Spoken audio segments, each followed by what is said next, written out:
जी clear. चल बिस्मिल्लाहिर्रहमानिर्रहीम जी। अच्छा जी, कल के लेक्चर में जो हमने बात डिस्कस की थी वो सेपरेट लीगल आइडेंटिटी के ऊपर एक डिटेल डिस्कशन थी और लायबिलिटी ऑफ मेंबर्स के ऊपर एक डिस्कशन थी। हमने कल आहिस्ता आहिस्ता इस बात को समझ लिया था कि कंपनी के अंदर 3 तरह के हमें करेक्टर नजर आ रहे हैं। करेक्टर कह लें, पर्सन्स कह लें, जो मर्जी कह लें। पहला करेक्टर कौन सा था? ऑनर्स का, ऐसे ही है। और ऑनर्स को हम क्या कहते थे एक्चुअली में? Share holders. और यही लोग जो थे वो क्या थे? मेंबर्स भी थे। एम आई राइट? दूसरा करेक्टर कौन सा आया? मैनेजमेंट का, जिसमें मैंने कहा इनको लीड करते हैं कौन? डायरेक्टर या आपके चीफ एग्जीक्यूटिव ऑफिसर्स, सीईओ। ठीक है जी। और तीसरा करेक्टर किसका था जी? तीसरा करेक्टर था कोई? ऑनर, मैनेजमेंट, दो ही करेक्टर थे। चलो मेंबर अच्छा यही है, ठीक हो गया। ऑनर्स हो ही हमने मेंबर्स का हुआ, तो हम लोगों को ये बात समझ आ गई थी। अभी और एक दो करेक्टर्स आएंगे छोटे छोटे से, वो बाद में बात करेंगे। अब अदर ऑफिसर्स और इन लोगों के वो बाद में। सो इनफैक्ट हमने ये 2 करेक्टर्स देखे, ठीक है, और हमने इन 2 एरियाज को समझा। और आखिर में हमने कहा था कि लायबिलिटी ऑफ मेंबर है एक्चुअली ये वर्ड। ऐसा ही है जी, यहां तक हमने कंक्लूड किया था। इसमें कोई प्रॉब्लम है तो पूछो, नहीं तो आज मैं फर्दर कंपनी को एलैबोरेट करने लगा हूं। जी जी, फर्दर मैं कंपनी को एलैबोरेट करने लगा हूं जी। कोई क्वेश्चन? नो? चलें आगे। चलो लो जी, कंपनी का elaboration with respect to liability. अगर आप गौर करो तो company with respect to members liability, यानी हम कंपनी की डिवीजन देखने लगे हैं कि कंपनी को कितने डिवीजन्स, कितनी तरह डिवाइड किया जा सकता है अगर मेंबर की लायबिलिटी को जहन में रख लें। तो पहली कैटेगरी, इसका मतलब कंपनी हैविंग शेयर कैपिटल। इस शेयर कैपिटल की बेस पर जरा पहले डिवीजन देखते हैं कि अगर कंपनी का शेयर कैपिटल मौजूद हो या कंपनी का शेयर कैपिटल मौजूद ना हो, या चले यूं कहता हूं, रोक लेता हूं इसको, हम मेंबर की लायबिलिटी के हवाले से देख लेते हैं कि कंपनी को क्या क्या नाम दिया जा सकता है। मेरी बात समझ आ रही है? अब पहले तो ये समझे जरा थोड़ा सा यहां पे कि जो कंपनी क्या शेयर कैपिटल के बस सरमाए के बगैर भी चल सकती है? पहले ये बताओ, क्वेश्चन आंसर, क्या कंपनी सरमाए के बगैर चल सकती है? कैपिटल क्या है? सरमाया है ना एक्चुअली कंपनी रन करने के लिए। क्या कंपनी सरमाए के बगैर चल सकती है? कुछ ऐसी नॉन प्रॉफिट ऑर्गेनाइजेशंस के अंदर सरमाए की जरूरत नहीं है। इसका मतलब हम बजाय के पहले सरमाया उनमें भी चाहिए होता है, कैपिटल उनमें भी, लेकिन वो बिजनेस पर्पसेस। इसका मतलब है अगर हम देखें तो बिजनेसेस के 2 पर्पसेस है ना। एक वो बिजनेसेस हैं जो प्रॉफिट ओरिएंटेड है, और एक आप कह रहे हो वो बिजनेस हैं जो नॉन प्रॉफिट ओरिएंटेड है। ऐसे ही है जी, एक प्रॉफिट ओरिएंटेड है, नॉन प्रॉफिट में तो आपके पास लंबी लाइन है। नेस्ले पाकिस्तान, एंग्रो, यूनिलीवर, ये सारे बड़े बड़े नाम जो मैं ले रहा हूं, ये सब क्या है? Profit oriented. इनका बेसिक पर्पस क्या है? To earn on the investment. जो उन्होंने पैसा लगाया है वो उस पर कमाना चाहते हैं। अच्छा, इशू हो रहा है? और तो थोड़ा रेस्ट वो ले आओ, एक वॉश करो एक दफा। नॉन प्रॉफिट ओरिएंटेड क्या है? जिसमें हमारा मकसद पैसा कमाना नहीं है, प्रॉफिट अर्न करना मकसद नहीं है। अच्छा, अब जरा आता हूं शेयर कैपिटल पे। यहां पे लोग इन्वेस्टमेंट करते हैं और ऑब्वियस बात है उस पे उन्हें रिटर्न चाहिए।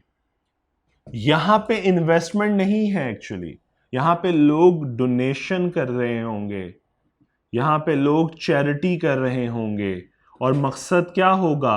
वेलफेयर। डोमेन कोई भी हो सकती है, वो एजुकेशन में सर्व कर सकते हैं, वो अदर देन एजुकेशन सर्व कर, वो सर्व स्पोर्ट्स सेक्टर में सर्व कर सकते हैं, वो किसी और से, मतलब मल्टीपल वेज हैं।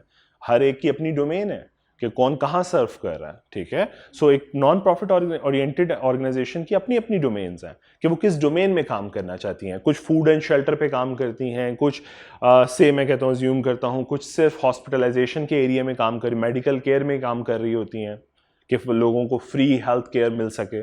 सो मल्टीपल पर्पस हो सकते हैं। अब जी शेयर्स की जरूरत, बिल्कुल शेयर की, बिल्कुल फंड्स जिसे आप कहते हो, बिल्कुल सही बात है। मैं कैपिटल का वर्ड अभी उसी पे आने लगा हूं कि कैपिटल का वर्ड मैं सिर्फ उसे एसोसिएट कर रहा हूं विद शेयर से, बिल्कुल सही कह रही हो आप। उसी पे आने लगाऊं। यहां पे जब लोग इन्वेस्टमेंट करते हैं तो क्या बन जाते हैं आपके शेयर होल्डर्स, ऐसे ही है, आपके शेयर होल्डर बन जाएंगे। इसका मतलब है अगर मैं जर्नल टर्म में बात करूं, लेमन लैंग्वेज में, तो शेयर होल्डर बनने के लिए आपके पास कम से कम एक शेयर मौजूद होना चाहिए कंपनी का।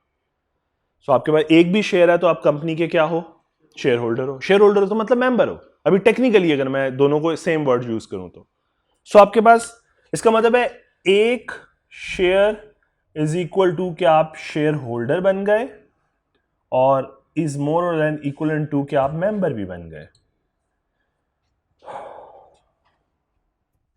ठीक है जी। और दूसरी साइड पे यहां पे, अब यहां पे शेयर नहीं मिलने आपको बदले में, लेकिन यस बिजनेस रन करने के लिए या इनिशियल इंफ्रास्ट्रक्चर बिल्ड करने के लिए आपको कैपिटल तो चाहिए, लेकिन अब आप इसे कैपिटल का नाम नहीं देते, अब आप इसे फंड्स का नाम देते हो कि लोगों ने इनिशियल फंड्स रिक्वायर्ड हैं फ्रॉम दी मेंबर्स। यानी अब यहां पे भी लोग मेंबर बन रहे हैं। यहां पे भी देखो आपने अल्टीमेटली क्या अचीव किया इन लोगों ने इन्वेस्ट करके, कि ये लोग मेंबर बन गए। In non profit oriented entities के अंदर भी मेंबर्स बनते हैं लोग, इनिशियल मेंबर्स जो है, फाउंडिंग मेंबर्स, वो क्या है, जिन्होंने फंड्स इन्वेस्ट किए हैं इस इंफ्रास्ट्रक्चर के लिए। हाँ वो अलग बात है, उस इंफ्रास्ट्रक्चर को चला कौन रहा होता है, लोग फिर डोनेशंस कर रहे हैं, चैरिटी कर रहे हैं, और वो कलेक्शन करके उन फंड से फिर ऑर्गेनाइजेशन को रन करते हैं। हाँ उनका मकसद प्रॉफिट अर्न करना नहीं होता। और भी बड़े डिफरेंसेस हैं, वो अभी अभी उस पर नहीं जा रहा, अभी उस पर रिस्ट्रिक्ट कर रहा हूं अपने आप को, आहिस्ता आहिस्ता इस पर बात करूंगा फिर। सो मेंबर तो यहां पे भी बन रहा है, मेंबर यहां पे भी बन रहा है, यहां पे लेकिन शेयर कैपिटल वाली कंपनीज है। सो मेंबर बनने की रिक्वायरमेंट बन गई कि एक शेयर कम से कम होना चाहिए। सो एक शेयर होगा तो मेंबर होगा, वो बंदा मेंबर बनेगा। यहां पे मेंबर बनने के लिए ये रिक्वायरमेंट नहीं है, आप सिर्फ कॉन्स्टिट्यूटिव डॉक्यूमेंट्स के अंदर, कॉन्स्टिट्यूशन के अंदर, यानी अभी कुछ डॉक्यूमेंट्स की बात करेंगे जब हम कंपनी फॉर्मेशन पे जाएंगे, तो कुछ कॉन्स्टिट्यूशंस के डॉक्यूमेंट यानी फॉर्मेशन के डॉक्यूमेंट्स में उन बंदों के नाम लिख दोगे, वो मेंबर बन गए, और बता दोगे इन्होंने इतना इतना फंड्स इन्वेस्ट किया है। लेकिन ये वापस नहीं चाहते फंड्स, ये शेयर होल्डर नहीं बन गए, इनको कोई प्रॉफिट का शेयर नहीं देना, लेकिन उनका नाम एज अ फाउंडिंग मेंबर उन फॉर्मेशन डॉक्यूमेंट्स के अंदर ऐड कर दिया जाता है। उन डॉक्यूमेंट्स के नाम क्या वो भी अभी डिस्कस नहीं कर रहे, ठीक है। चल के दूसरा चैप्टर है ही यही, फर्स्ट चैप्टर के बाद जब हमने सेकंड चैप्टर में जाना है, हमने सारे फॉर्मेशन के डॉक्यूमेंट्स ही डिस्कस करने हैं। नहीं सिर्फ फाउंडिंग मेंबर्स का, बाकी किसी मेंबर्स का ऐड नहीं होता, बस फाउंडिंग मेंबर्स का, ठीक है। सो मेंबर्स ऐड हो गए, मेंबर्स बन गए, तो यहां पे भी मेंबर बन गए बट विदाउट शेयर कैपिटल, इन्होंने फंड्स इन्वेस्ट किए। अब मैं इसके साथ ही अगर लिंक कर दूं, क्योंकि मैं अभी सिर्फ रिस्ट्रिक्ट करना चाह रहा हूं अपने आप को उस पर। अब अगर मैं कहूं कंपनी हैविंग शेयर कैपिटल भी है, और कुछ ऐसी कंपनीज भी हैं जिनमें शेयर कैपिटल मौजूद नहीं होता। अच्छा, कंपनी हैविंग शेयर कैपिटल और कुछ कंपनीज होती है जिसे कहते हैं गारंटी लिमिटेड कंपनीज। इन दोनों को जरा समझते हैं, और फिर गारंटी में देखो मैंने आगे लिखा हुआ है हैविंग शेयर कैपिटल और नॉट हैविंग शेयर कैपिटल। जरा पहले समझते हैं गारंटी लिमिटेड कंपनी क्या है या और हैविंग शेयर कैपिटल कंपनी क्या है। पहले हैविंग शेयर कैपिटल पे आते हुए देखो जी, इन्होंने इन्वेस्ट किया, इन्वेस्टमेंट कुछ इस तरह हुई। अब हम एक एग्जांपल बना लेते हैं छोटी सी से, ये कवर हो रहा है इजीली, ओके। हम एक एग्जांपल छोटी सी बिल्ड कर लेते हैं। जिस तरह मिस्टर ए एक शेयर होल्डर है और एक मिस्टर बी शेयर होल्डर है, एक कंपनी है ABC और कंपनी है प्रॉफिट ओरिएंटेड कंपनी, ठीक है जी, यहां तक समझ पा रहे हो। मिस्टर ए ने इन्वेस्ट किए से 5000 शेयर्स एक्वायर किए एट द रेट ऑफ से 10, तो इन्होंने इन्वेस्टमेंट की 50,000 रुपीज की, ठीक है जी। मिस्टर बी ने से 3000 शेयर्स इन्वेस्ट किए एट द रेट ऑफ ₹10, ले जी इन्होंने 30,000 कैपिटल इन्वेस्ट किया बिजनेस के अंदर। टोटल ने कितना कैपिटल इन्वेस्ट हो गया, 80,000 रुपीज का शेयर कैपिटल इन्वेस्ट हो गया बिजनेस के अंदर। अब कल ही आपने ये बात पढ़ी है मेरे साथ कि अगर सिचुएशन ऐसी आ जाए कि कंपनी बंद होने की तरफ चली जाए तो क्या मेंबर कंट्रीब्यूट करेंगे? नो। अच्छा चलो जरा अब इसको अगर मैं इसको थोड़ा मिटा दूं तो चलेगा? लो जी, अब जरा देखते हैं कि सिचुएशन कुछ ऐसी आ गई कि कंपनी के प्रॉब्लम्स चलने शुरू हो गए और कंपनी के सारे एसेट्स रियलाइज कर लिए जाएं, तो कंपनी के एसेट्स हैं से 1000 मिलियन के, और कंपनी की जब लायबिलिटीज इकट्ठी की जाएं तो लायबिलिटीज हैं से 700 मिलियन की। टोटल डेफिसिट है 300 मिलियन का। तो जरा बताइए ये 300 मिलियन कौन दे रहा होगा? क्या ये मेंबर, ये कल वाली बात है, क्या मेंबर पे करेंगे ये 300 मिलियन? सॉरी 1300 कर लेते हैं जिसको, ऐसे कर लें, ठीक है चले। तो 300 का डेफिसिट है। अब बताइए कि क्या मेंबर ये लायबिलिटी पे करेंगे? वो कहेंगे नहीं, owners are different from the management, ये कंपनी सेपरेट लीगल आइडेंटिटी रखती है, ये जाने अपना 300 इसने अपना डेफिसिट कैसे पे करना है, या वो लेंडर जाने, हम इस बात से परवाह नहीं। तो हमारी लायबिलिटी किस हद तक लिमिटेड है? इस अमाउंट तक। मिस्टर ए कहेगा मेरी लायबिलिटी 50,000 तक की लिमिटेड है, और बी कहेगा मेरी 30,000 तक लिमिटेड है। मेरी बात समझ आ रही है? ऐसा ही कहेगा। और वो कहेगा ये अमाउंट तो हम आपको इनिशियली दे चुके हैं, at the time of formation ही दे चुके हैं, तो क्या भाई हम मजीद अमाउंट देनी है? Not at all. सो इसका मतलब है ये लायबिलिटी किसकी हुई? फिर ये डेफिसिट किसका हुआ? कंपनी का। कंपनी जाने, मेंबर फ्री हैं, मेंबर ये ऑलरेडी अमाउंट पे कर चुके हैं। सो इसका मतलब ये हुआ कि अगर कैपिटल 100% पे हो चुका है फॉर्मेशन के टाइम पे, तो शेयर होल्डर ने मजीद कुछ नहीं देना, फिर कंपनी जाने या लेंडर जाने, यही मतलब हुआ फिर इसका मतलब है। लेकिन एक कॉन्सेप्ट होता था पहले, अनपेड शेयर कैपिटल। अभी देखो ना, अभी शेयर तब इशू होगा, अब after the formation, after certain changes. पहले क्या होता था, मैं थोड़ा सा गाइड कर रहा हूं आपको पुराना पॉइंट। 1984 तक, कंपनीज ऑर्डिनेंस 1984 तक जो रिपील्ड हो चुका है, तब एक कॉन्सेप्ट अवेलेबल होता था कि आप 100% शेयर को पे नहीं करते थे, लेकिन फिर भी शेयर आपको दे दिया जाता था। आपने 100% पेमेंट नहीं की, लेकिन फिर भी शेयर आपको दे दिए गए, अलॉट हो गया आपको शेयर। इसका मतलब आपकी तरफ वाजिबुल अदा हैं, अभी आपने मजीद पैसे देने हैं। नहीं, अब यही समझाने लगा। देखो अभी क्या हुआ, अब ये सिचुएशन आपको क्लियर है। अब इसी सिचुएशन के साथ मैं एक छोटी सी चीज ऐड करने लगा हूं, जो कंपनीज ऑर्डिनेंस 1984 के अंदर यानी रिपील्ड ऑर्डिनेंस में ऑप्शन मौजूद थी। मिस्टर ये कहता था सर अभी 10 रुपए तो नहीं है पर शेयर, ऐसा करता हूं आपको 7 रुपए पर शेयर दे देता हूं, 3 रुपए मुझसे बाद में ले लेना। यानी कि आप अभी मुझसे ले लें, अभी तो नहीं सारे पैसे चाहिए ना आपको। ऐसा करें 5000 शेयर के बदले अभी 10 रुपए नहीं है, 7 रुपए ले लें। आप ऐसा करें मुझसे 35,000 आप अभी ले लें, रिमेनिंग 15,000 यानी 3 रुपए पर शेयर जो बाकी है वो मैं आपको बाद में दे दूंगा। सो उसने ये वाले पे कर दिए, और ये वाले क्या हो गए? पेएबल। कितने? 5,000 at the rate of 3, 15,000 rupees वो कह रहा मुझसे बाद में ले लेना। इसे हम कहते हैं इसे हम कहते थे अनपेड शेयर कैपिटल। सो पहले ये ऑप्शन मौजूद थी शेयर होल्डर्स के लिए कि paid up share capital, unpaid share capital, कि मिस्टर ए ने 35,000 पे कर दिया, ये पेड अप में चला जाएगा, और अनपेड शेयर कैपिटल 15,000 रिफ्लेक्ट हो रहा होगा। मैं अमाउंट छोटी ले रहा हूं इसलिए परेशान नहीं होना, समझने के लिए।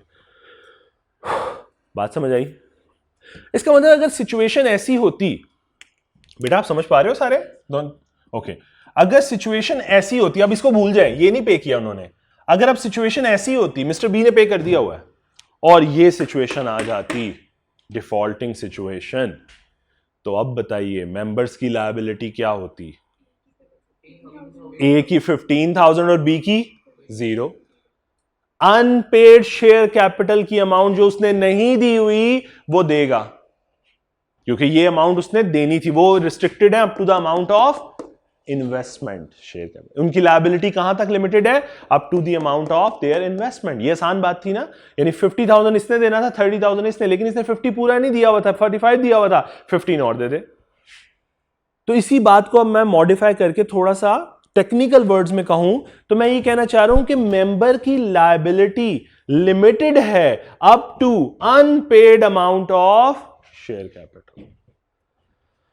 सो मैंने अब अपनी बात को थोड़ा सा मजीद टेक्निकल कर दिया, क्योंकि कोई पूछे कि मेंबर की, एक शेयर कैपिटल वाली कंपनी में मेंबर की लायबिलिटी क्या होती है, तो आप कहोगे up to the amount of unpaid share capital, यानी जितना शेयर कैपिटल पे नहीं किया हुआ वो पे कर दे बस। तो अगर पे कर दिया हुआ है तो फिर कोई लायबिलिटी नहीं है। समझ आ गई मेरा ख्याल है, ये बात डाइजेस्ट हो गई। सो टेक्निकल टर्म है ये वाली जो मैंने कल नहीं बताई। कल मैंने क्या बताया, अमाउंट ऑफ इन्वेस्टमेंट तक, लेकिन आज मैंने उसको इलेबोरेट किया थोड़ा सा ताकि आपको समझ आए कि up to the amount of unpaid share capital. So अब कोई भी आइंदा से आपसे पूछे कि शेयर कैपिटल वाली कंपनी के अंदर मेंबर की लायबिलिटी क्या होती है, तो आप कहोगे up to the limited up to the amount of unpaid share capital, कि जितना उसने पे नहीं किया हो। अगर सारा पे कर चुका है तो नो लायबिलिटी। अब जरा यहां तक क्लियर है तो चलें आगे। ओके चलो नेक्स्ट दूसरी लाइन, दूसरी कंपनी के बारे में बात करने लगा हूं। इसी को जरा थोड़ा चेंज करता हूं। ले जी कंपनी, ये सिचुएशन ऐसी रहने दें, इधर जरा थोड़ी सी चेंजेस कर लेता हूं क्योंकि अब शेयर्स नहीं आने वाले, मैं जरा थोड़ा समझाने लगा हूं। ले जी एक कंपनी खोली गई, मिस्टर, कंपनी का नाम था XYZ कंपनी, और इनका मकसद जो था वो नॉन प्रॉफिट ओरिएंटेड ऑर्गेनाइजेशन को खोलना था, वेलफेयर के लिए काम करना था लोगों की।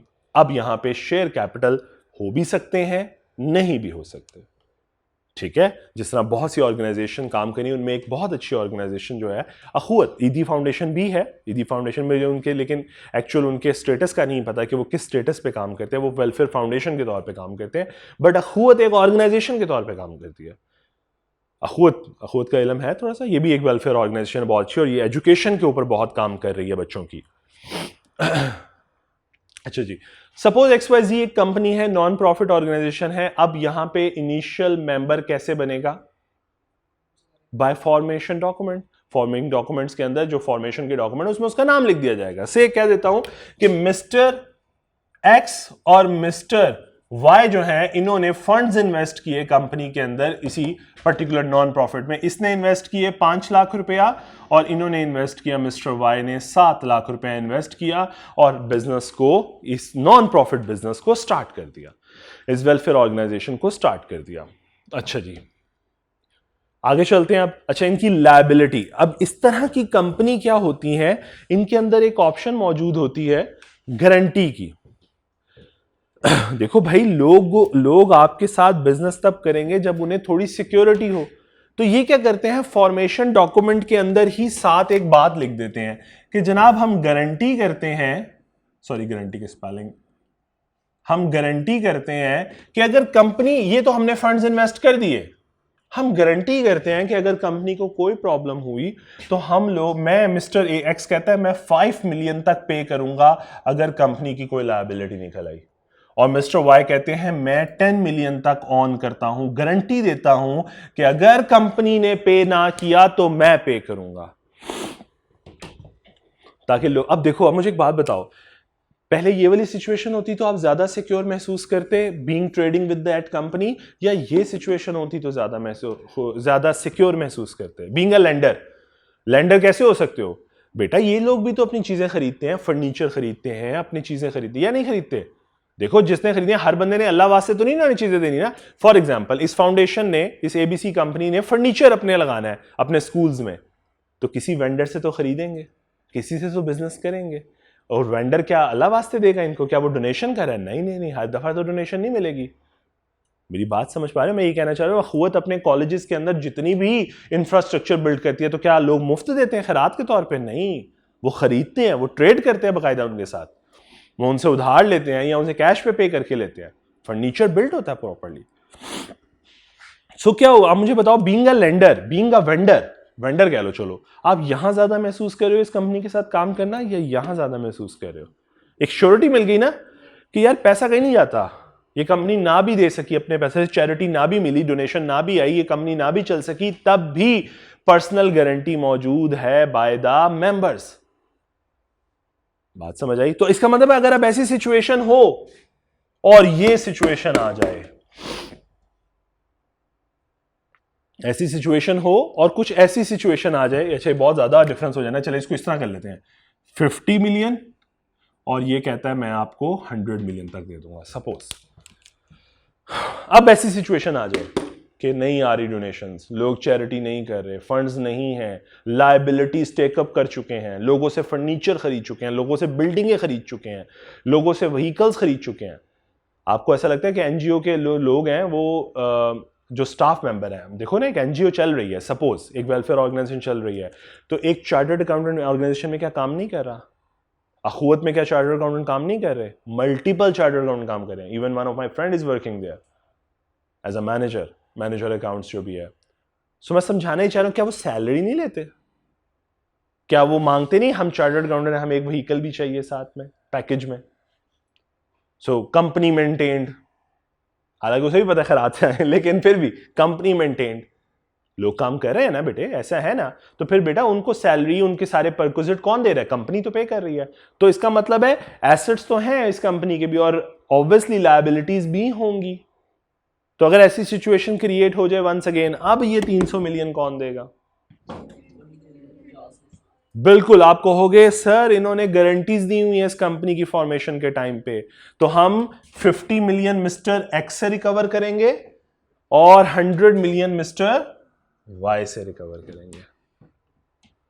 बेशक इस कंपनी का शेयर कैपिटल नहीं है, फंड्स इन्वेस्ट किए, मेंबर बन गए, फॉर्मेशन डॉक्यूमेंट्स के अंदर अपना नाम लिखा, मेंबर बन गए, शेयर कैपिटल तो है ही नहीं, लेकिन गारंटीज गिवन होती हैं, फॉर्मेशन ऐसे की जाती है कंपनी की।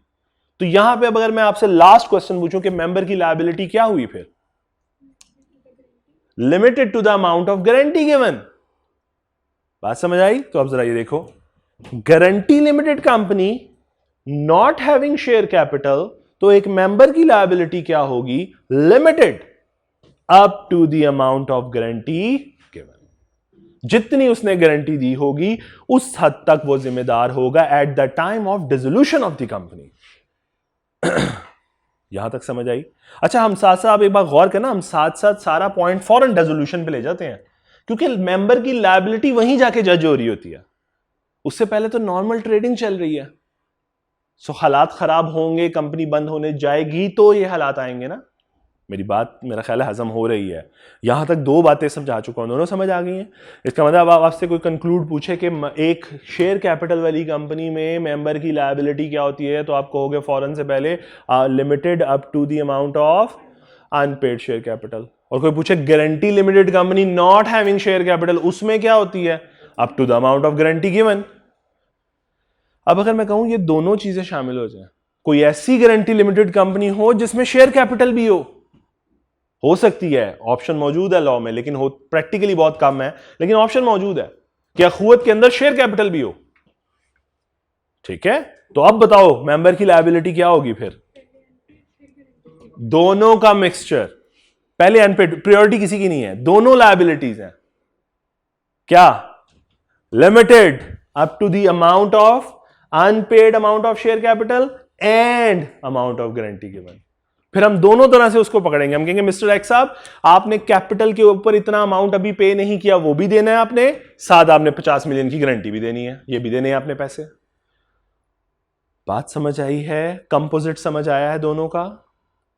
बेटी आपको भी समझ आया? नहीं समझ आया? नॉन प्रॉफिट के लिए कंपनी हैविंग शेयर कैपिटल भी हो सकती है। लॉ ने रिस्ट्रिक्शन नहीं लगाई, लोग बनाते नहीं, वो एक अलग बात है।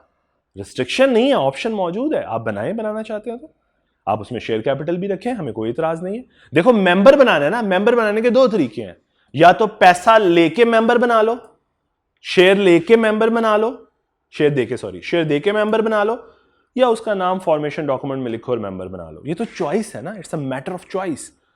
देखिए फॉर एग्जांपल, आप दो पर्सन हैं जो इन्वेस्ट करके एक ऐसा इंफ्रास्ट्रक्चर अखुवत जैसा खड़ा करना चाहते हैं, जो वेलफेयर के लिए काम करना चाहते हैं, या आप 4 लोग हैं। मैं आप 4 से पूछूंगा, जनाब बताइए फंड्स देने हैं और फॉर्मेशन डॉक्यूमेंट में कंपनी बनानी है, या मैं आपकी शेयर कैपिटल वाली कंपनी बना दूं? तो ये आपकी चॉइस है। इफ यू चूज कि आपने शेयर कैपिटल, आपने शेयर्स लेने हैं ताकि एक सिक्योरिटी रहे, एक मेरे पास एक एविडेंस रहे, तो ठीक है, मैं आपके शेयर कैपिटल कंपनी के सॉरी नहीं, क्यों नहीं रहेगी बेटी? रिटर्न तब भी नहीं मिलना इसको।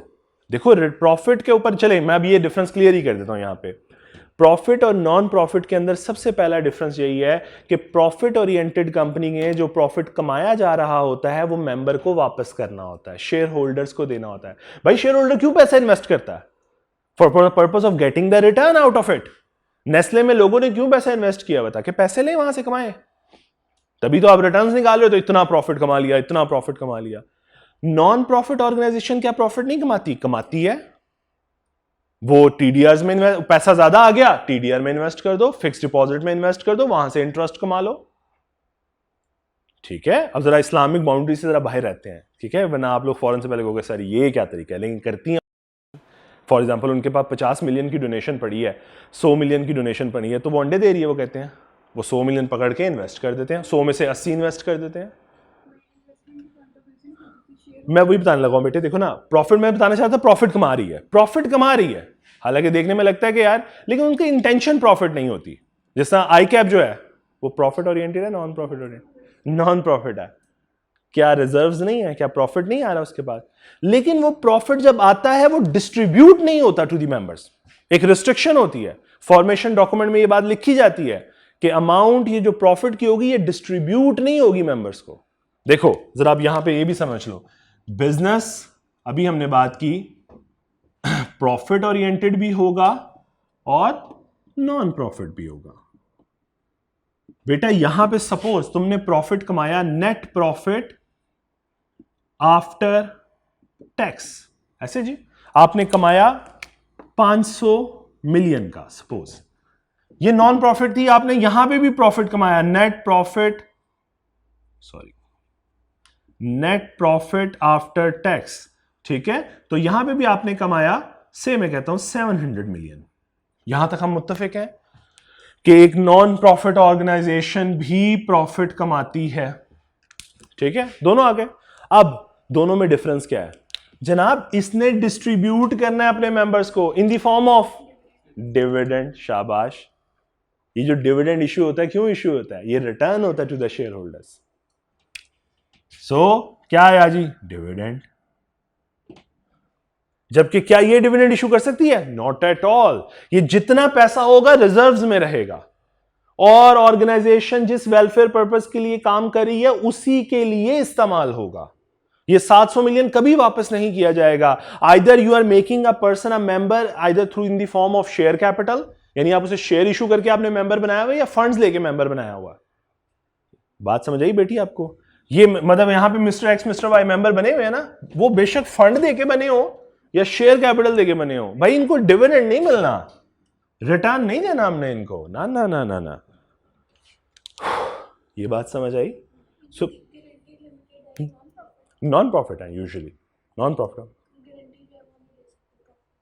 नहीं, नॉन प्रॉफिट मैं ये कहना चाह रहा हूं, गारंटी लिमिटेड चूंकि बनती ही इसलिए नॉन प्रॉफिट, जो ऑर्गेनाइजेशन नॉन प्रॉफिट ओरिएंटेड होती हैं वो अपने आप को रजिस्टर कराती हैं as a company, as a guarantee limited company, rather than as a share capital company.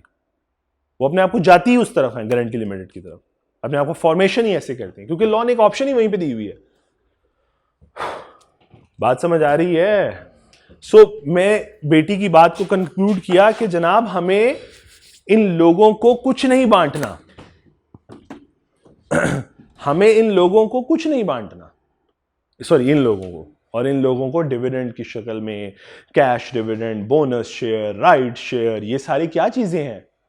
ये सारी क्या चीजें हैं? ये बेनिफिट्स हैं to the shareholder, returns हैं to the shareholders in multiple forms, ठीक है। और यहां पे कुछ नहीं, यहां पे जितना पैसा होगा रिजर्व्स में रहेगा, और रिजर्व्स में रहेगा तो ऑब्वियसली कंपनी के पास रहेगा। जिस तरह आई कैप के ऊपर कई दफा इतराजात उठे पिछले टाइम में कि इतना रिजर्व आ गया फिर भी बच्चों से फीसें कलेक्ट कर रहे हैं, ये फीसें माफ क्यों नहीं कर देते अगर इतने ही नॉन प्रॉफिट है? तो आई कैप ने फिर उन्हें समझाया कि जनाब ये नॉन प्रॉफिट ऑर्गेनाइजेशन है, ये अपने ही वेलफेयर पर्पज के लिए इसको इस्तेमाल करेगी।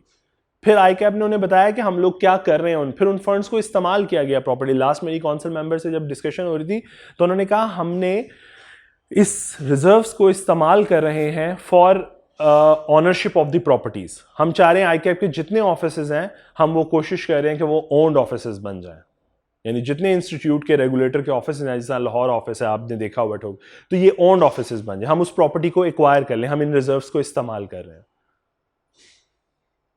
इंस्टीट्यूट के पर्पस के लिए इस्तेमाल हुआ, किसी की जाती प्रॉपर्टी नहीं बना। मेरी बात समझ आ रही है? और ना ही ये कि चलो शेयर होल्डर को वापस कर देते हैं, नहीं नहीं, ऐसा भी नहीं है। सो शेयर होल्डर को कुछ रिटर्न नहीं आना, रिटर्न नहीं है इस केस में किसी भी फॉर्म में, खाली डिविडेंड नहीं, किसी भी फॉर्म में। यहां तक समझ आई? अब मैं सिर्फ ये लास्ट कंक्लूड कर रहा हूं कि यूजुअली पाकिस्तान के अंदर जितनी भी नॉन प्रॉफिट ओरिएंटेड एंटिटीज हैं वो रजिस्टर्ड होती हैं as a guarantee limited company. Option मौजूद है ना। मेरा ख्याल है अब आपको हैविंग शेयर कैपिटल भी समझ आया विद द लिमिट्स कि मेंबर की लायबिलिटी कैसे डिटरमिन होनी है, गारंटी भी समझ आया कि गारंटी कैसे लिमिटेड है, और एक कॉन्सेप्ट देखो मैंने यहां लिखा हुआ है अनलिमिटेड का। अनलिमिटेड क्या है? ये पहले होती थी 1984 के टाइम पे। जी जी, गारंटी लिमिटेड कहते हैं।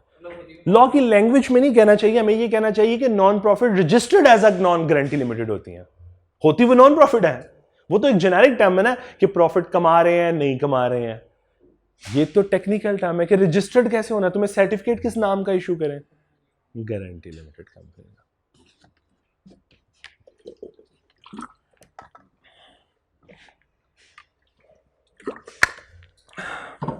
अच्छा जी, आगे एक कॉन्सेप्ट छोटा सा, अनलिमिटेड कंपनी मेंबर्स की लायबिलिटी। ये क्या? ये तो बिल्कुल उसी तरह नहीं जिस तरह पार्टनरशिप थी, तो ये पहले एग्जिस्ट करती थी, फिर उन्होंने कहा ये क्या बदतमीजी है, ये तो फिर ये बना लो या पार्टनरशिप बना लो, एक ही बात है।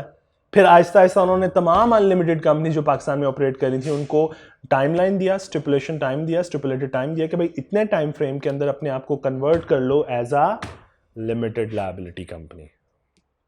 Limited liability company. Is that clear? यहां तक समझ आ गई सबको? अब एक और चीज छोटी सी कि यही रीजन है आप पाकिस्तान में जब किसी भी कंपनी को उठाकर देखते हो, ये बेटा नोट तो नहीं करना ना, आप किसी भी कंपनी को उठाकर देखते हो उसका नेम, तो आपको उसके नेम के अंदर एक इंडिकेशन मिलती है और वो क्या इंडिकेशन होती है?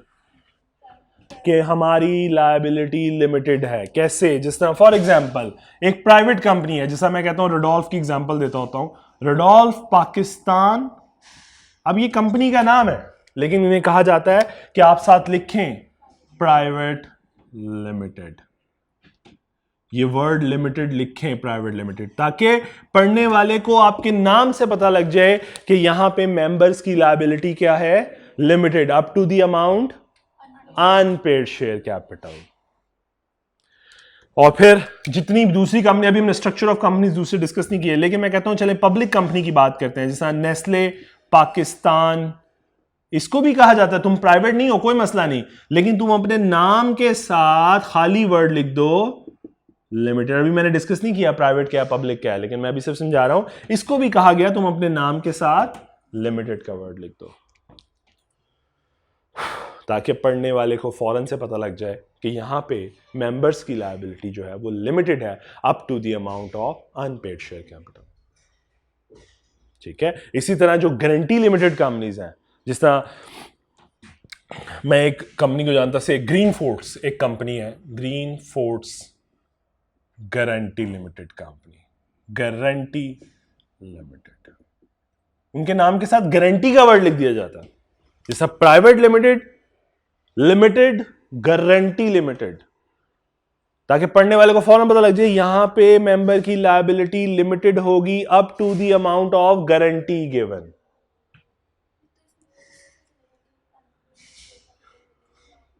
अच्छा हाँ, ये इन नाम से शायद नहीं, ये नाम से शेयर नहीं होता, ये नहीं शेयर होता, ये आपकी बात बिल्कुल दुरुस्त है। ये पढ़ के ही पता लगेगा कि हाँ हैविंग शेयर कैपिटल है या नॉट हैविंग शेयर कैपिटल, नाम से नहीं पता लगेगा। आपकी बात बिल्कुल दुरुस्त है, आप सही जज किया आपने। सो मोस्टली पाकिस्तान के अंदर जो कंपनीज काम कर रही हैं वो नॉट हैविंग शेयर कैपिटल वाली हैं, मेजोरिटी, शायद मैं कहूँ 100 में से 1% भी नहीं होंगी जो विद हैविंग शेयर कैपिटल है। अगर हैविंग शेयर कैपिटल ही करना हो तो फिर गारंटी की जरूरत क्या है, वो इधर आ जाते हैं, हैविंग शेयर कैपिटल खोल लेते हैं। जी बात समझ आई जी? यहां तक सबको समझ आ गई? सो मेरा ख्याल है कि आपको एक आइडिया हो गया कि मेंबर की लायबिलिटी कैसे डिटरमिन हो रही है और मेंबर है कौन। अब टेक्निकली अब अगर हम वो क्वेश्चन करें कि क्या मेंबर और share holder one and the same thing, member और शेयर होल्डर सेम पर्सन है? डिफरेंस आ गया, क्योंकि हमें समझ आ गई कि हैविंग शेयर कैपिटल वाली कंपनी में जिसके पास शेयर है वो शेयर होल्डर है, वही मेंबर है, जबकि गारंटी लिमिटेड कंपनी में जिसका नाम गिवन है फॉर्मेशन डॉक्यूमेंट्स के अंदर एज अ मेंबर, वो मेंबर है। क्लियर हो गई बात? चलो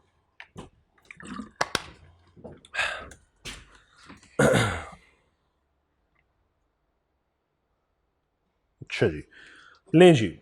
सो हमने यहां तक इसको डिस्कस कर लिया। अब ये देखिए हमारी अगली डिस्कशन जो है ना वो इसी के ऊपर है, टाइप्स के ऊपर, लेकिन आज नहीं करेंगे। अभी आहिस्ता आहिस्ता मैंने जिसने कहा डाइजेस्ट करो, पहले इन टाइप्स को डाइजेस्ट करो, क्योंकि ये आर्टिफिशियल वर्ल्ड है। ये मैं आपको ऐसी चीजें सिखा रहा हूं जो आपने प्रैक्टिकली आपने देख ही नहीं सकते, फिजिकली अपेयरेंस ही नहीं है कंपनीज की ना, आर्टिफिशियल पर्सन है।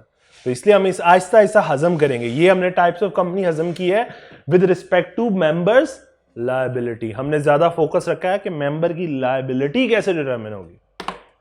क्लियर? सो हमने दो चार्ट्स जो हैं, पेज 1 जो है वो कंप्लीट कर लिया है। अब हम साथ ही मूव करते हैं जरा अपनी स्टडी डेस्क के ऊपर। हमने 1.1 तक पढ़ लिया था शायद, if I am not wrong. हमने कल 1.1 तक डिस्कशन कर ली थी, एम आई राइट? तो जरा हम 1.2 अब जरा डिस्कस करते हैं और जरा पढ़ते हैं। जस्ट अ मिनट, एक चीज मैं देख लूं सर।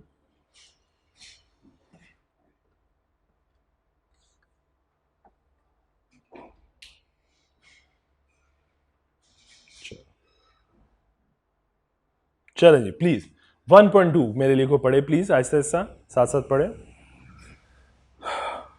या यहां से पढ़ ले, कोई मसला नहीं है, कोई पढ़ दे मेरे लिए प्लीज।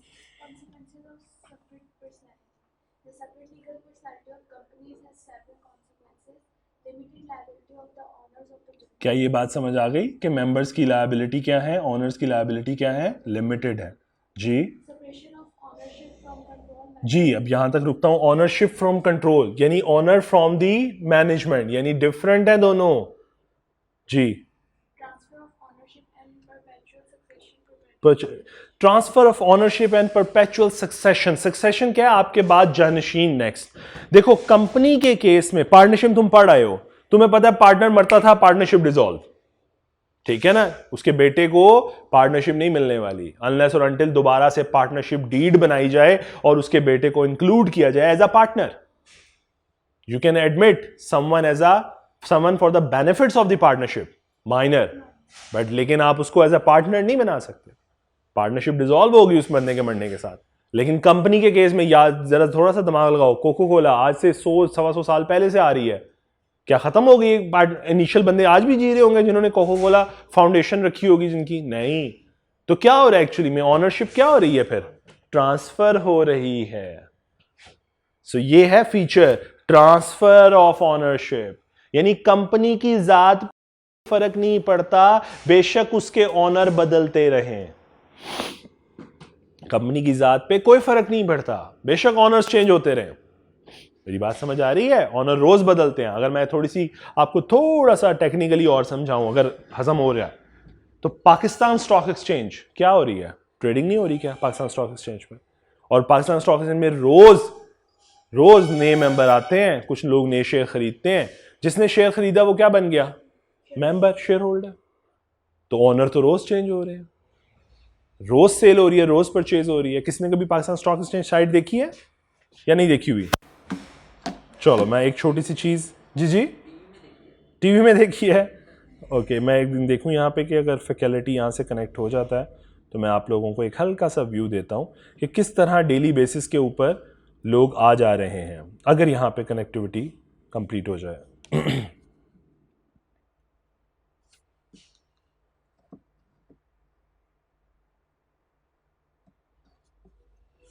नो यार आई थिंक, चलो यहाँ से कनेक्ट कर लेते हैं, मसला नहीं।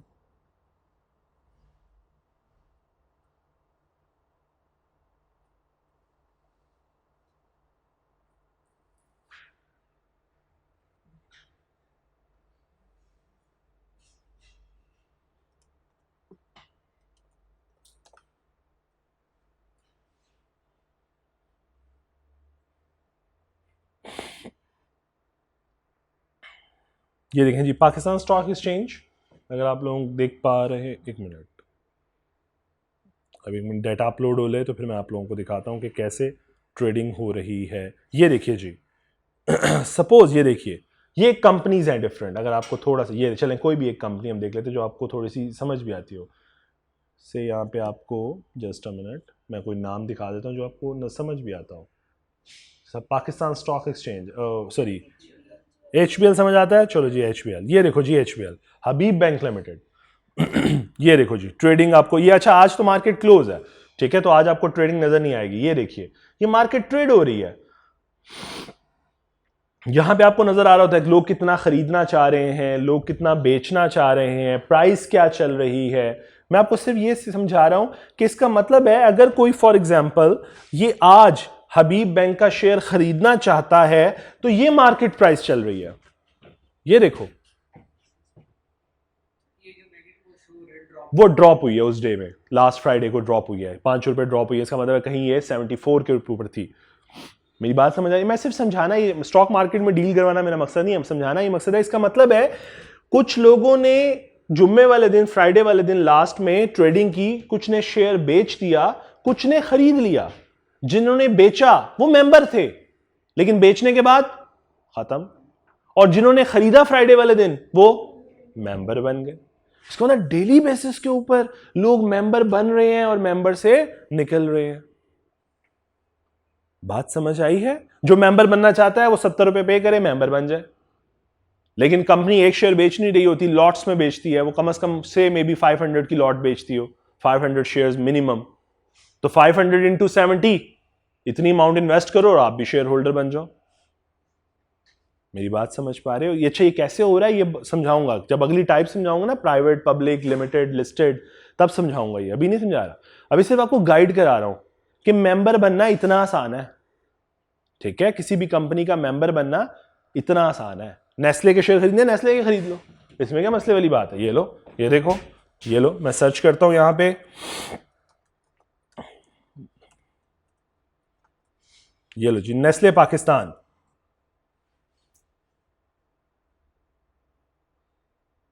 ये लो जी 5,700 रुपए का एक शेयर है, जिसने खरीदना खरीद लो, ठीक है? ये देखो ये प्राइस आ रही है और 100 रुपए का इंक्रीज आया, इसका मतलब 5,600 रुपए का था फ्राइडे वाले दिन। मार्केट में बायर और सेलर प्राइस डिटरमिन करते हैं कि नहीं करते? इकोनॉमिक्स पढ़ा है हो, डिमांड एंड सप्लाई, तो जनाब ये डिमांड एंड सप्लाई चल रही होती है। यहां पे लोग खरीद रहे हैं, बेच रहे हैं, बिड लगा रहे हैं, आस्क वॉल्यूम है, प्राइस है, तो दोनों चीजें मार्केट प्राइस डिटरमिन कर रही होती हैं जब ये मार्केट चल रही होती है। सो आप भी नेस्ले के ऑनर बनना चाहो तो बन जाओ, कोई मुश्किल बात नहीं। हाँ, नेस्ले ये 100 मिनिमम शेयर लॉट इशू करता है। 100 का शेयर का मतलब है 5,700 इंटू 100 शेयर। नहीं, आप ऑनलाइन अपने ब्रोकर के थ्रू खरीद लेते हो, online, no need to return. अच्छा, आज के जमाने में शेयर कैपिटल, पहले फिजिकल शेयर इशू होते थे, आज नहीं होते, आज ऑनलाइन, सब कुछ ऑनलाइन, ठीक है? इसे हम कहते हैं CDC में एक सिस्टम है CDS, सेंट्रल डिपॉजिटरी सिस्टम, अब वो कहता है ऑनलाइन। चलो जैसे हम पढ़ते हैं कि वो पहले शेयर तो इशू होते थे ना, जी जी, अब नहीं होते, अब ऑनलाइन ट्रांसफर होते हैं। जैसे आपके अकाउंट में पैसे आ जाते हैं ना, मैं आपको ट्रांसफर करूं तो बिल्कुल ऐसे ही शेयर आपके अकाउंट में आ जाते हैं। पहले कंपनी डिसाइड करती थी ना कि हमने जी बिल्कुल, वो उस पे आएंगे, अभी डिटेल में आएंगे, ना परेशान हो, मैं सारा पढ़ाऊंगा। मैं आप लोगों को कोशिश करूंगा कि मैं आपको 100% प्रैक्टिकल एक्सपोजर दूंगा, क्योंकि ये वो चीज़ है, जैसे मैंने पहले दिन आपसे एक बात का एतराफ़ किया था कि ये वो चीज़ है जो आप प्रैक्टिकली जब लाइफ में आर्टिकल में जाओगे, आप ये सारी चीज़ें देख रहे होगे एप्लीकेशंस, तो मैं आपके साथ शेयर कराऊंगा ऑनलाइन, ठीक है? इसी तरह आप लोगों को व्यू करवाऊंगा कि कैसे कंपनीज चलती हैं। हर कंपनी यहाँ पे अवेलेबल नहीं होगी, इसकी भी एक रीज़न है। कल जब हम अगला चार्ट पढ़ रहे होंगे, ये वाला डिस्कस करेंगे तो कल डिस्कस करेंगे, ठीक है? देखो नजर आ रहा है PSX, कल डिस्कस करेंगे, आज की टाइम नहीं, आज हम पढ़ते हैं। अब आ जाए वापस, चलें। सो ऑनरशिप ट्रांसफर, ये मैं समझाने के लिए आपको स्टॉक मार्केट दिखाई है कि ये बहुत इजी है, लोग रोज बेच रहे हैं, रोज खरीद रहे हैं, कोई फर्क नहीं पड़ता कंपनी की जात पे, कंपनी चल रही है, because company is a separate legal identity, उसे कोई फर्क नहीं पड़ता आज आप ऑनर हो, कल ये ऑनर है, परसों ये ऑनर है, कोई फर्क नहीं पड़ता उसे। ऑनर मर जाए कोई फर्क नहीं पड़ता, ऑनर बैंकरप्ट हो जाए कोई फर्क नहीं पड़ता, क्योंकि कंपनी की अपनी शनाख्त है।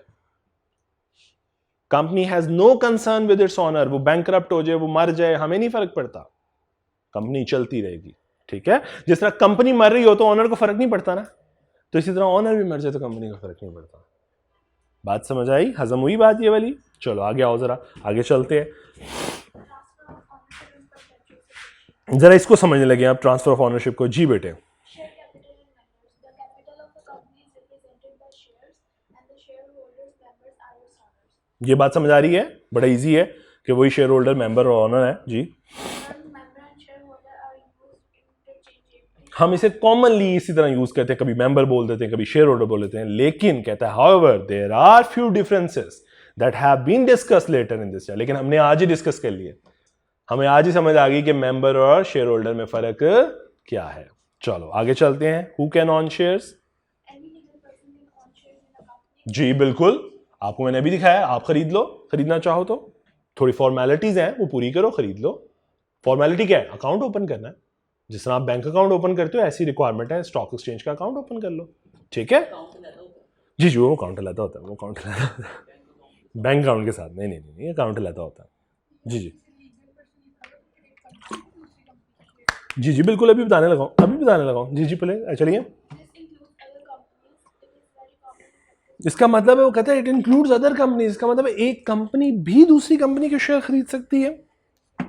जी बिल्कुल खरीद सकती है, यही तो काम करते हैं हम लोग बैठ के, और क्या करते हैं। ये देखो, कई दफा आपके पास पैसा है, देखो आप स्टॉक मार्केट में खरीद सकते हो। अभी मैंने दिखाई स्टॉक मार्केट, एक अकाउंट खोलो और परचेजिंग कर लो शेयर। तो जब आप खरीद सकते हो तो कंपनी के पास पैसे हैं, कंपनी नहीं खरीद सकती। नहीं बिल्कुल नहीं, उसकी भी एक रीजन, एक बड़ी खूबसूरत बात, लेकिन अभी इस प्री मैच्योर है काफी क्वेश्चन, लेकिन मैं आंसर कर दूंगा इसका। अभी आप एक मिनट होल्ड करो बस अपना क्वेश्चन। देखो सपोज मैंने कहा एक, फॉर एग्जांपल ये एक पर्सन है, सर सलमान साहब वन फाइन मॉर्निंग उठे और इनको दिल किया कि ये नेस्ले के शेयर परचेज कर लें। ठीक है, इन्होंने कहा नेस्ले के शेयर परचेज, इन्होंने कहा अच्छा 5,700 का शेयर है सर, मुझे 100 शेयर चाहिए, मैं आपको भी पैसे भिजवाता हूं। तो कितने पैसे बन गए जी? ये लें जी, 5,70,000 रुपया सलमान साहब इन्वेस्ट करेंगे, और सलमान साहब राइट आफ्टर 2 और 3 सेकेंड्स, बल्कि कॉल पे ही होंगे और सलमान साहब ने शेयर उनके अकाउंट में आ चुके होंगे। इतना ईजी होता है। आपने ब्रोकर को कहना है परचेज करें, वो कहता है सर इतने पे चल रहा है 5700, परचेज कर लूं जी? परचेज कर लें। Okay sir purchased, just like that, sir purchased, खत्म, ट्रांजैक्शन डन। इतना अच्छा सिस्टम है, और सिस्टम का नाम मैंने आपको अभी प्री मैच्योर बता दिया, उसकी जरूरत नहीं है। That is CDS, central depository system. जरूरत नहीं है याद करने की, बस ऐसे बता दिया। कुछ बातें होंगी जो मैं ऐसे ही कर दिया करूंगा, जिनका कोर्स से ताल्लुक नहीं होगा, सिर्फ समझाने के लिए होगा। ठीक है, सो ये सलमान ने इन्वेस्टमेंट कर दी 55,73,000 की। ओके, सलमान साहब क्या बन गए? मेंबर। लो जी, सलमान साहब आइंदा से अपने आप को थोड़ा सा सीना चौड़ा करके चलेंगे और कहेंगे मैं नेस्ले का ऑनर हूं। ठीक है, लेकिन सलमान साहब ये रियलाइज नहीं कर रहे कि अगर हम नेस्ले की फाइनेंशियल उठा के देखेंगे तो वो बिलियंस में होगी, उसका शेयर कैपिटल बिलियंस में होगा। बिलियंस का मतलब, से मैं कहता हूं से 100 बिलियन है, वैसे तो हम ऑक्चुअल निकाल सकते हैं, मेरे को मसला नहीं है, लेकिन अगर कहता हूं 100 बिलियन है तो 100 बिलियन में इस 5 लाख की क्या औकात होगी? 0.00000 समथिंग। बात समझ आई शेयर होल्डर की? सो यस, ये एक पॉइंट है, इस पे भी बाद में लेटर ऑन है, इस पे भी डिस्कशन करनी है। वोटिंग पावर, बहुत डिस्कशन होगी, लेकिन अभी सिर्फ समझा रहा हूं। ये सलमान साहब बन गए। ओ भाई, अगर सलमान मेंबर बन सकता है इस कंपनी का, नेस्ले का, तो फिर एक कंपनी है से, मैं कहता हूं जी, एक मेरी दोस्त की कंपनी थी बड़ी अच्छी और बड़ी इन्वेस्टमेंट करती है वो, उनका लगता है कि उनका सारा पैसा जो एक्स्ट्रा पड़ा होता था, उनको लगता था कि उन्हें स्टॉक मार्केट में इन्वेस्ट करना चाहिए। एशिया इंश्योरेंस के नाम से, ये खुद भी एक लिस्टेड कंपनी है, एशिया इंश्योरेंस लिस्टेड कंपनी है। अगर मैं आपको इसका अभी दिखाना चाहूंगा तो दिखा भी दूंगा। ये खुद एक लिस्टेड कंपनी और दूसरी लिस्टेड कंपनीज में इन्वेस्टमेंट्स करती थी, मल्टीपल कंपनीज के शेयर खरीदती थी। पैसा है, पड़ा हुआ है, क्या करें? इन्वेस्ट करना है। अब इन्वेस्ट करने के 2 तरीके हैं, एक हलाल का, एक हराम का। देख, सोचा जाए तो इस्लामिकली तो लोग क्या करते थे, बैंक डिपॉजिट कराने की बजाय स्टॉक मार्केट में इन्वेस्ट। इक्विटी मार्केट है, हलाल है, सर्टिफिकेट मिला हुआ है, चलो इन्वेस्ट कर दो। सो वो क्या करते थे, वो भी नेस्ले में इन्वेस्ट कर रहे हैं, लेकिन फर्क है थोड़ा सा।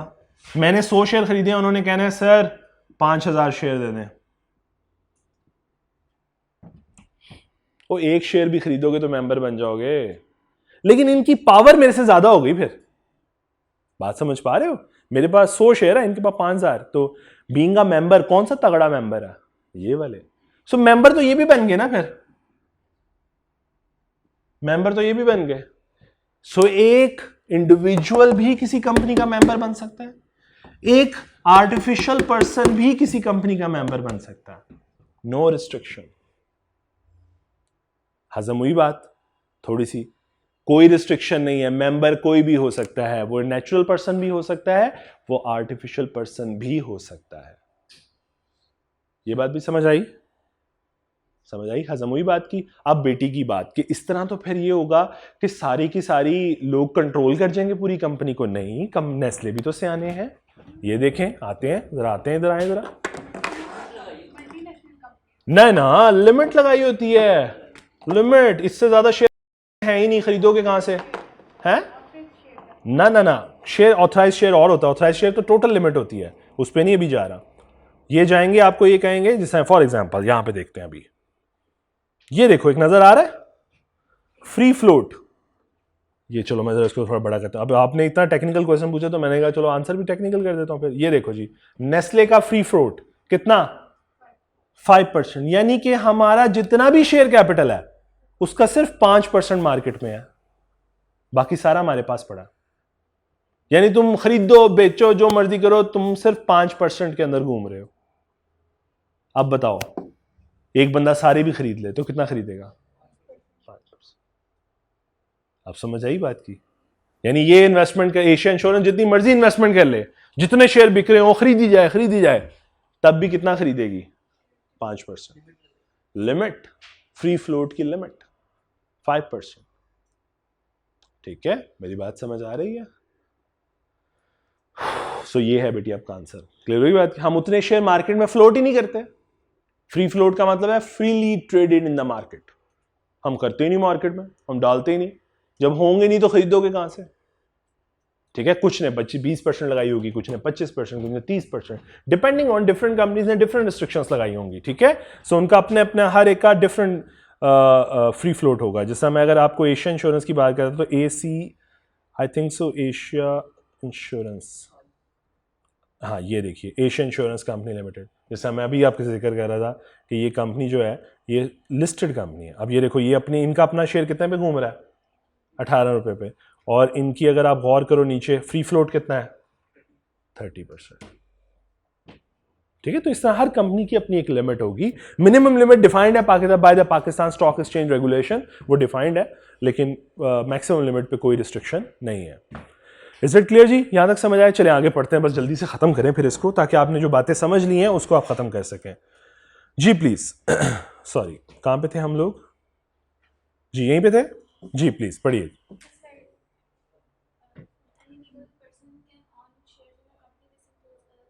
ठीक है जी, तो ये एक बहुत कॉमन चीज है कि एक कंपनी दूसरी कंपनी के शेयर खरीद सकती है। अब आप गौर करो, एक एक लाइन में कितनी इंपॉर्टेंट बातें लिखी हुई हैं। ठीक है, तो इसलिए मैंने कहा था ये सब्जेक्ट कहने को बहुत आसान है लेकिन बहुत टेक्निकल है, और सबसे ज्यादा जरूरी है कि इनिशियल लेक्चर्स बहुत टेक्निकल हैं। जी प्लीज बेटे आगे।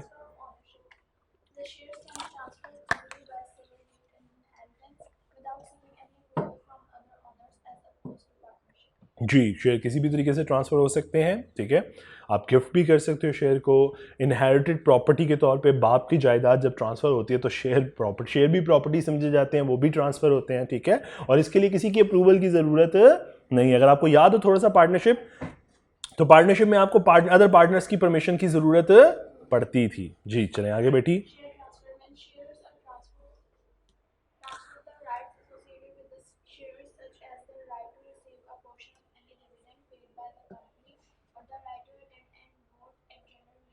Are transfer to the new owner. मैं यहाँ ये बात समझा देता हूँ, ये भी आपने नहीं समझी। देखो, जब आप अपना एक एसेट ट्रांसफर करते हो, जैसे फॉर एग्जांपल मैं अपनी एक व्हीकल बेच देता हूँ, तो मतलब उस व्हीकल के जितने राइट्स थे वो सारे मैंने दूसरे ओनर को ट्रांसफर कर दिए। अब वो इसे बेशक इस्तेमाल करे, वो बेशक इस पे उबर चलाए, बेशक करीम चलाए, वट एवर, वो उसका राइट है। मैंने जितने राइट्स थे उस कार के वो सारे उसको दे दिए। मैंने अपना घर बेचा, मतलब मेरी प्रॉपर्टी के जितने राइट्स थे इस्तेमाल के, मैंने सब उसको दे दिए। तो फिर शेयर्स भी तो आपकी प्रॉपर्टी है। शेयर्स के साथ कुछ राइट्स जुड़े हुए हैं। मतलब क्या राइट्स हैं? बीइंग अ मेंबर आपके कुछ राइट्स हैं। तो यानी कहना चाह रहा हूं मेंबर के भी कुछ राइट हैं। क्या? वो मीटिंग पे आ सकता है जनाब, मेंबर की मीटिंग बुलाओगे वो तशरीफ ले आएगा। ठीक है, इस पर डिटेल बात करेंगे। मेंबर्स की मीटिंग कौन सी होती है, जैसे हम जर्नल मीटिंग कहते हैं, अभी बात करेंगे, कल मुझे याद करेंगे, यहीं से आगाज करेंगे। सो मेंबर की मीटिंग में बुलाओगे, वो तशरीफ ले आएगा। कोई बात डिसाइड करनी होगी, आप कहोगे वोटिंग करते हैं, तो वोटिंग में हिस्सा लेगा। ये उसके राइट्स हैं। डिविडेंड मिलना है, ये उसका राइट है। बोनस मिलना है, ये उसका राइट है। बात समझ पाए? बिल्कुल होते हैं बेटे, क्यों नहीं होते? आपने कभी शेयर होल्डर लिस्ट नहीं देखी ना? ये 5% जो आपको नेस्ले का नजर आया ना, इसमें अगर आप शेयर होल्डर लिस्ट निकालोगे ना, एक लंबी चौड़ी लिस्ट निकलेगी, क्योंकि वो भी होंगे जिन्होंने 100 लिए होंगे। नहीं, इनवाइट सबको करते हैं, आता मेजर है सिर्फ। आपकी बात बिल्कुल, बहुत अच्छा टेक्निकल क्वेश्चन था, क्योंकि इस तरह तो बुलाएंगे तो मतलब कि मिलियंस लोग बैठे हैं मीटिंग अटेंड करें, और बेटा जब आपकी सुनी नहीं जानी वहां पे, तो फिर आप जाओगे क्यों? फिर जब आप सपोज आप लाहौर में हो, आपने इन्वेस्ट कर दिया, मीटिंग कराची हो रही है, और मीटिंग में सुनी भी नहीं जानी आपकी, आप जाओगे खर्चा करके? नहीं, क्योंकि उनके रजिस्टर्ड ऑफिस में मीटिंग होनी है, रजिस्टर्ड ऑफिस कराची है, आपने अब कराची जाना नहीं है। बात समझ आई मेरी? बात टेक्निकल बात है, बिल्कुल सही है। बुलाया सबको जाता है, आएगा वो जिसकी जरूरत हो, जिसको लगता है कि उसकी औकात है और उसकी सुनी जाएगी। मेरी बात समझ आ रही है? सो ये इनवाइट सब मेंबर को किया जाता है, इनवाइट सबको, क्योंकि सबका राइट है। Even the person who is having one share, he has a right to attend the meeting. He has a right to make a vote. लेकिन उसके वोट की औकात नहीं होती उतनी, बट उसका वोट तो होता है। सो वो कहता है जब आप अपनी राइट ट्रांसफर कर देते हो किसी को, तो आप अपनी उससे जुड़े, आप अपनी जब शेयर ट्रांसफर कर देते हो, उससे जुड़े तमाम राइट्स भी ट्रांसफर कर देते हो। Got my point? चले यहीं तक खत्म करते हैं। अल्लाह ताला आपको सबको। अच्छा, एक काम करना है, 1.4 आपने होमवर्क के तौर पे पढ़ के आना है, सिर्फ 1.4। ठीक है जी, 1.4 खत्म हो रहा है जी, यहां तक, ठीक है जी, 1.4 तक पढ़ के आना है। ठीक हो गया? तो आज के लर्निंग ऑब्जेक्टिव में 1.3 तो हम डिस्कस कर रहे थे, 1.3 और 1.4 आपने बेटे घर से पढ़ के आना है। तो मैं ऑनलाइन वालों के लिए भी यहां पे लिख देता हूं, आज का होमवर्क है लर्निंग ऑब्जेक्टिव 1.3 एंड 1.4। अल्लाह ताला सबको सानिता फरमाए। Thank you.